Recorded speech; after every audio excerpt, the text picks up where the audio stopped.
Бул видео соцтүйүндө 100 миңдеген көрүү жана лайктарды топтоду. Видеодон чуркап бараткан спортчуну маарага чейин жетип баргыча баарынан да көп кыйкырып, колдоо көрсөтүп жаткан аялды көрүп турабыз. Жарыштын катышуучусунун аты Сапар Али. Ал Туркияда өзгөчө балдар арасында өткөн эл аралык мелдешке катышты. Жарыштын аралыгы 400 метр. Ал мындай турнирге биринчи жолу катышып жатат. Биринчи жолу бул жерлерге келишим. Ошон үчүн мен Сапар Алини колдоп кубаттадым. Япамаңдайым.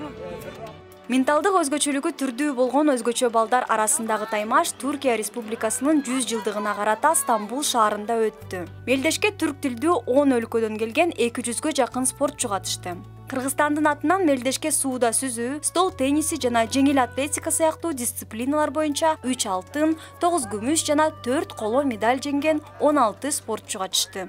Ош шаары, Каданжай, Өзкөн, бул жагы Бишкек, бүткүл Кыргызстан боюнча келдик. Медициналык эле жардам бербесе, реабилитация керек дебестен биздин балдар дагы спорт менен машыгып, өзүнүн деңгээлинде чемпион болуп, Кыргызстанда болобу, эл аралык деңгээлде болобу, Кыргызстандын желегин мындай желбиретип, коомдо спортчу катары дагы өз ордун таба алат деген максатта курулган федерация.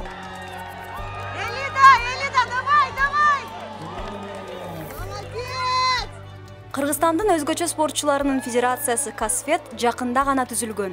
Анда эки уюмдун Сантера жана Сантера Юг фондуларынын 500гө чукул баласы бар. Фонддор жана федерация азырынча мамлекет тараптан каржыланбайт. Мисалы Туркияга болгон сапардын чыгымын ата-энелер менен демөөрчүлөр көтөргөн. Бирок бул кыйынчылыктарга карабастан федерация эмки жылы өлкөдө өз чемпионатын өткөрүүнү пландап жатат.